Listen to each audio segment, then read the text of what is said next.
Tell me when you're ready. I'm ready. Okay, let's do this. Ready? Hold on. Need some water. Don't choke. Just kidding. All right. Well, before we get started, I would like to ask you guys to please give me a like. It really helps my channel and it will push me to make more videos. So let's try to get this video to 100 likes. What's going on, guys? It's Investing Hustler here, and today I have Aaron from Departures Capital with me. How's it going, Aaron? It's going great. It feels good to be back, and we're ready to roll.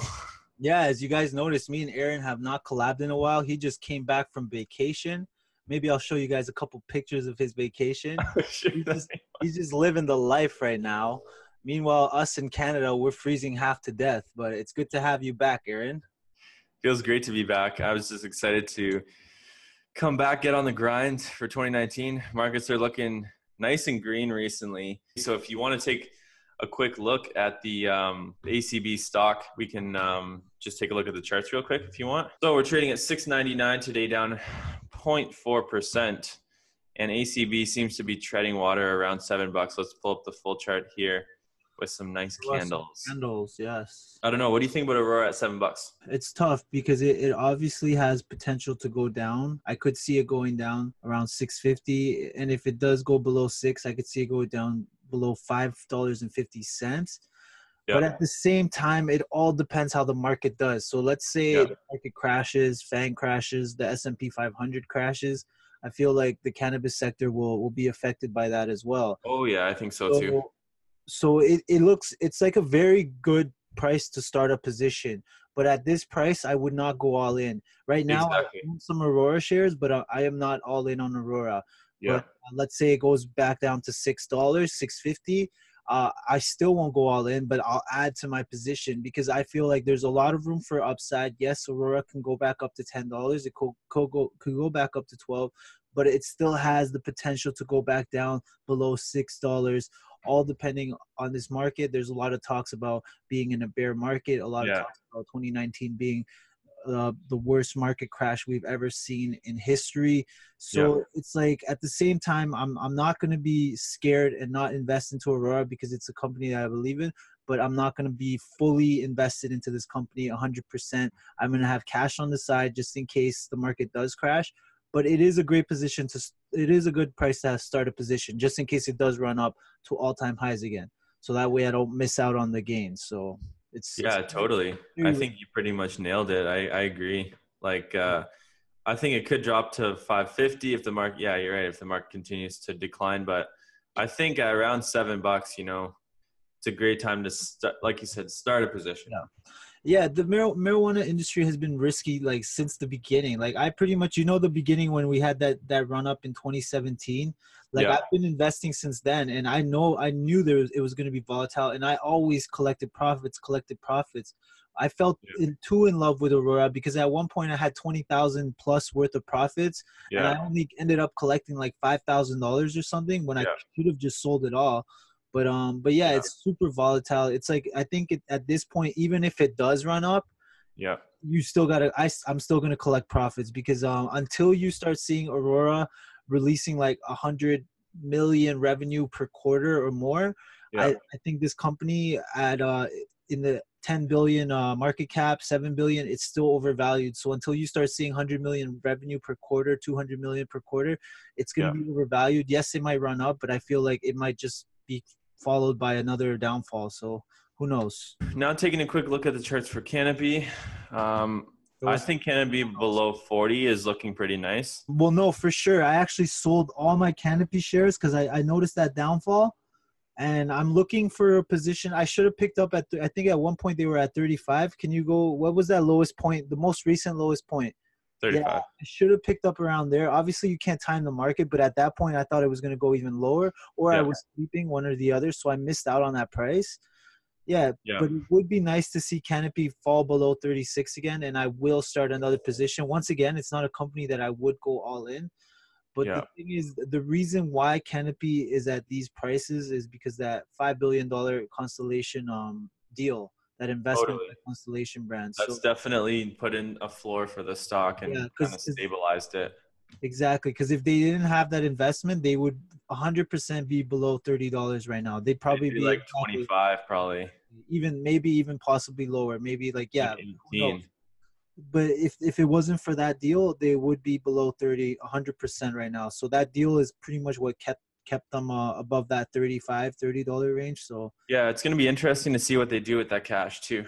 yeah, they have a lot of cash. They have more cash than any other marijuana company to play with. Yeah. So they have a lot of potential to build, to grow, to expand globally. So it's going to be interesting. 2019 will either be a very good year or a horrible year. So I'm going to take this year very cautiously. Thing is, 2018 was like, since we had such a good year in 2019, I Yeah. wasn't really scared 2018. Like I was just like, I didn't care. Like no matter what, even if they Yeah. go down, markets will bounce back up. But 2019, it's like now we have the potential to have a market crash. Let's bring up the S&P 500 charts real quick. Okay, so here 2007, we had the 2007 crash, then we had that 2000 crash. So as you can see here, the markets kind of dip a little, and then you see them go all the way down, and then 10 years later, the same thing happened, and it kind of looks like it's happening again. So it's kind of dipping down a little, but it does look like there's more room for downfall. So Yeah. this could be the beginning of what's to come, because right here you could see the markets dipping down and they kind of recover, and the same thing happens here. Like they dip down, they kind of recover, and then they just continue to downfall. They recover. So it might look right now like the markets are recovering, but it just could be the beginning of another downfall. And the same thing happened here. It dipped down kind of the same amount. Like you see that the amount it dipped right here, it went all the way down from 1,500. Let's see, from 1,500 all the way down to 1,200. So they lost like three. Well, it's not that much, but here it went all the way down from 2,900 to 2,400. So we lost 500 points, and it kind of looks like we're recovering right now, right? Yeah, it was like it was like about a 20% drop. I think I Yeah, believe they said it was exactly. And then the same thing happened here. It was like about a 20% drop. I was watching a video and they were talking about it, how it dropped 20%, and then it slightly recovered, and Yeah. then boom, you saw that big ass fall. And then the Yeah. same thing kind of happened here in 2000, where it was like another 20% drop, slightly recovered, and then boom, Yeah. drops all the way down to here. So I'm not saying it's going to happen, but we've seen a 20% drop. We might see it slightly recover. Maybe it might go back up to here, and then we might see another boom. I But could see it falling to like 2015 levels yeah, around there. anything is possible. Who knows? This might just be it, and then we just see a nice little bull run for the rest of the year. We see it break $3,000, and then we have an amazing year. Investors are happy. Everyone's laughing. Everyone's enjoying the money. You could also just see like continued sideways volatility. It could be. It could just continue. They could just find like a middle ground, and then it just could continue to hover above and below 2,500. Yeah, you know? But I honestly, I was watching this video. Maybe I could play a little bit of it. This is the great run of mid-1990s to the peak in 2000. We peaked on the 24th of March. It was a Friday. And you see that after we broke trend, it got pretty unhappy. This, of course, is the big run-up again, and we peaked in 2007. And after we broke trend, it got pretty unhappy. These are both 50% sell-offs. Now, it's inconvenient, but we have just broken trend. Those circles are each 20% down at the point at which I drew it. We're 20%. We know that from the peak to trough. Really, nothing's happened. If one wanted to put in that third red arrow, it would sort of look like that. Anyway, food for thought. But it does look like it's kind of a similar pattern. You see the similar downfall. You see a similar recovery. Yeah. And that's exactly what we're seeing here. A similar downfall. It hasn't fully recovered the same yet, but then it could just lead to other downfalls. And maybe we could go further back in time and see how what was the other crash at 87. 1987. Oh no, it's right here. 1998. No, that's not really a crash. Well, I guess you don't really notice it here. It doesn't. No, the charts are so little. Like if Yeah. you can zoom in on 87, I mean, I'm sure you'll be able to find it, but like it's gonna surface. Oh yeah, so right here, it kind of is the same thing too. It's probably not a 20% drop, but It's a big drop. No, it's a big drop, but you're dealing with small numbers, right? Yeah. What's the peak? Like 330, and it went down to 225. That's Yeah, like a so 30% crash. Yeah, so it dropped and then it kind of recovered. So it's like a little false alarm, and then boom, just like that, it dropped. So I'm just telling people, don't get your hopes high. Don't, like a lot of people are saying, buy the dip. If you want to buy the dip, just do it at your own risk. Don't buy the dip because people are telling you to buy the dip. And my advice is don't go all in just because the markets look like they're recovering right now. Yeah. I wouldn't go all in. Right now we had three green bars right here, so it does look like we're recovering. But if history does repeat itself, like it's shown, where's that '07 crash right here? We do see it slightly recover and then it just crashes. So it just And might. if you look in 2008, Mhm. after the initial crash, it crashed even harder. Yeah. You know what I'm thinking here? It's because look, right here, it kind of floated above the 1500 range and it Yeah. crashed. And it kind of, it's the same thing happened again. It kind of floated above the 1500 range and then it Yeah. crashed.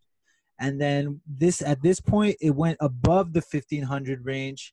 And at this time, it didn't crash. So what I'm thinking Yeah. might happen is that we will go back down to the 1500 range.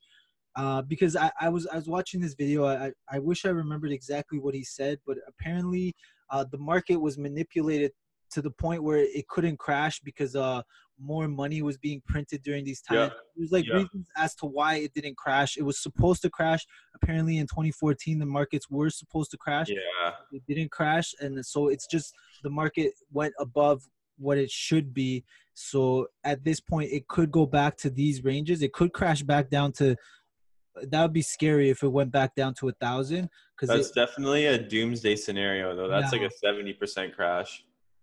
So yeah, like it's gonna be interesting to see how 2019 will be. It's gonna be interesting how many green bars we see here, and Yeah. it's gonna be interesting to see if it will continue to downfall. Because right now, as you can see, we are currently downtrending. That we are in a bear market. We're downtrending. Unless this continues to go push back up to 2,900 and more, that'll be surprising to see. But my prediction is it's gonna go back up a little, maybe a little more, maybe like just below 2,700, and then we're gonna see Yeah. new lower lows again. But this is just a prediction, it's just speculation, and I could be 100% wrong. So no one should take this for like, this isn't Yeah. written in stone. And we're going to kick this video off Yep. with an article about your your first favorite company, and then Aurora just Cannabis. another company. And then So- the next article is on Apria, because we want to keep you guys updated with what's going on with Apria. And first of all, this is the first video we made in 2019. So happy New Year's to everyone. Yeah. Let's get 2019 off to a good start. I made a video on how to make 2019 the best year of your life. So check it out right here on the top corner. And yeah, let's get started with the article, Aaron. Let's do it. So TFSA investors, can weed stocks provide that spark for 2019? Don't you want to share it? Yes, sir. Okay, so we're going to share it right now. Good Come on. call. So can weed stocks provide that spark for 2019? The Canadian government recently raised the annual contribution limit for TFSAs to $6,000 in 2019, up from $5,000. The highest annual contribution was $10,000 back in 2015. Of course, as most investors know, that contribution room is cumulative. That means the cumulative total is now $63,500 in 2019. So strategies for TFSA investment varies among investors. In previous articles, I've argued that millennials, this is a Motley Fool article, by the way, guys, from none other than I thought you purposely scrolled past that just so people didn't see it. And honestly, it's two good articles. It's two positive things about Aurora Cannabis and Canopy. So you guys can't hate on them this time, but maybe the next article that comes out that's negative, if it's negative. Anyways, so strategies for the TFSA investment varies among investors. Previous articles, I've argued that millennials who can spare the room should opt for more aggressive strategies to maximize the potential for TFSA growth. Unfortunately, young investors looking for growth in the Canadian stock market may be a little frustrated after a difficult 2018. Cannabis stocks were enticing, if volatile, source of growth since the Liberal election win back in 2015. The sector had a rocky 2018 as big LPs surged on acquisitions, and legalization in October seemed to bring about more headaches and celebrations. In that month, I'd written how investors can survive the carnage in the cannabis sector. So can cannabis stocks still provide the growth investors are looking for in the TFSAs? Let's look at two producers and see how things are shaping up for the year. So do you want to talk about Canopy? Yeah, let's do it. So All right. Canopy Growth, ticker symbol WEEB, that's for the Canadian Toronto Stock Exchange, CGC for the New York Stock Exchange. So Canopy Growth stock has dropped 32.9% over the past 3 months. However, Canopy Growth did manage to outperform its top peers and turned into a positive performance in 2018. Like other producers, Canopy Growth production is expected to soar in 2019, which will meet what's so far been surging demand. On November 14th, Canopy Growth released its last earnings report and did not include post-legalization results. Kilograms harvested soared 265% year over year to 15,127, and revenues rose 33% to 23.3 million. Canopy Growth has built up its inventories for some time to prepare for the chaotic rollout, and the company reported that its shipments had more than doubled in November compared to the initial 2-week rollout after October 17th. Canopy Growth will release its third quarter results in February, and the stock currently boasts an RSI of 41, putting the stock in neutral territory for investors mulling over a purchase before its next earnings. So you heard it. In February, Canopy will release its earnings. So it's going to be a very important couple months because a lot of these companies will be releasing earnings. I think Apria is releasing their earnings soon. Canopy's releasing their earnings next month. Aurora, I think it's next month or in 2 months. I guess we'll find out. You're going to read the article on Aurora?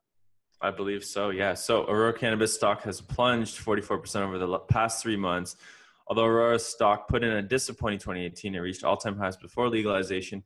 In 2019, the company can set itself apart as it is slated for a huge production and sales uptick. By the end of 2018, Aurora projected that it will have ramped up production to 100,000 kgs by the end of 2019. The company forecasts it will grow to 150,000 kilograms.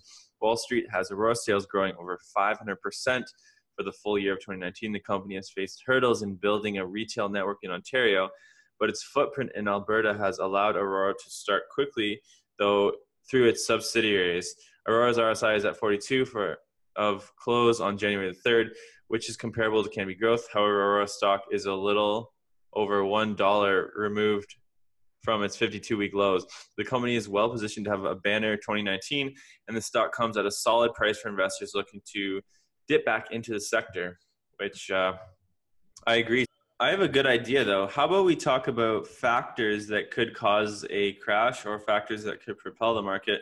What do you think, is going to create further downside risk? Well, obviously the whole China-US tariffs, the whole trade war, that's pretty much what caused a lot of the crash right now. That's why a lot of these companies are no longer, like even Apple, they announced that they're gonna, I forget what announcement that was. The profit warning. Yeah, I made a video on how Tim Cook gave a letter to their investors saying how they're not gonna have as much earnings. And I think a lot of that has to do because of the whole trade war with China. I think China is boycotting Apple because of that. So that's like a 1 billion population that is avoiding one product because of the whole trade wars thing.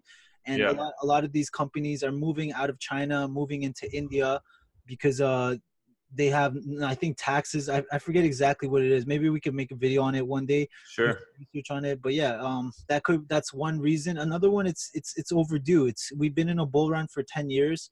So it's just history sometimes does repeat itself. So I don't know. What do you think?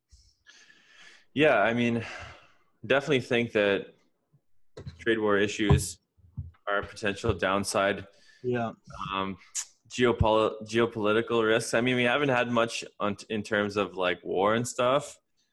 I mean, you never know, those things can just pop out of, but that's kind of like a doomsday scenario. Yeah. Right? Like a war starting, like it's been at least that we know of, it hasn't been too bad in terms of geopolitics.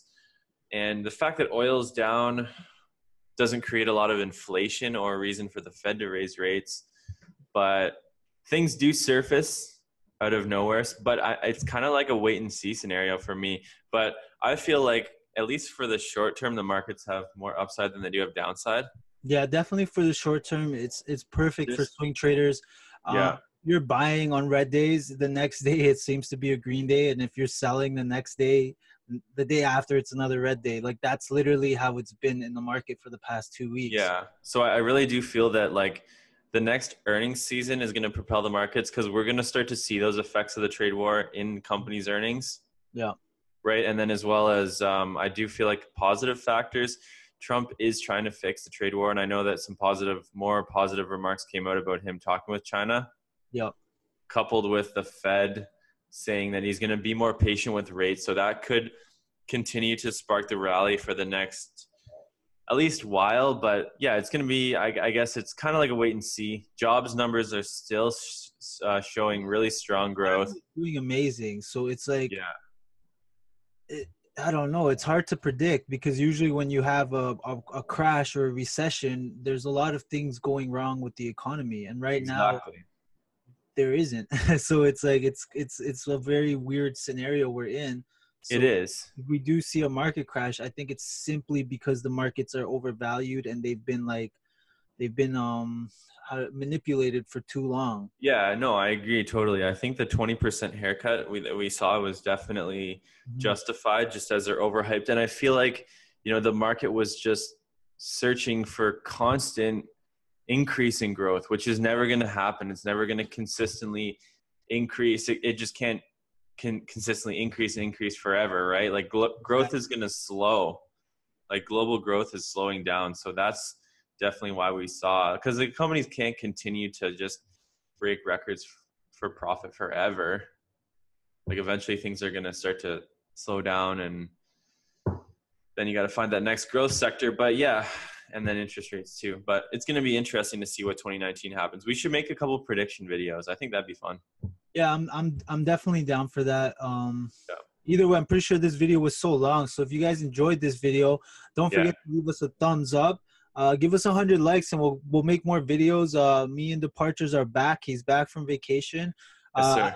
I want to switch it up as well. I noticed, and I'm sure everyone notices, that as soon as we release a marijuana or Aurora video, we get a lot of hits.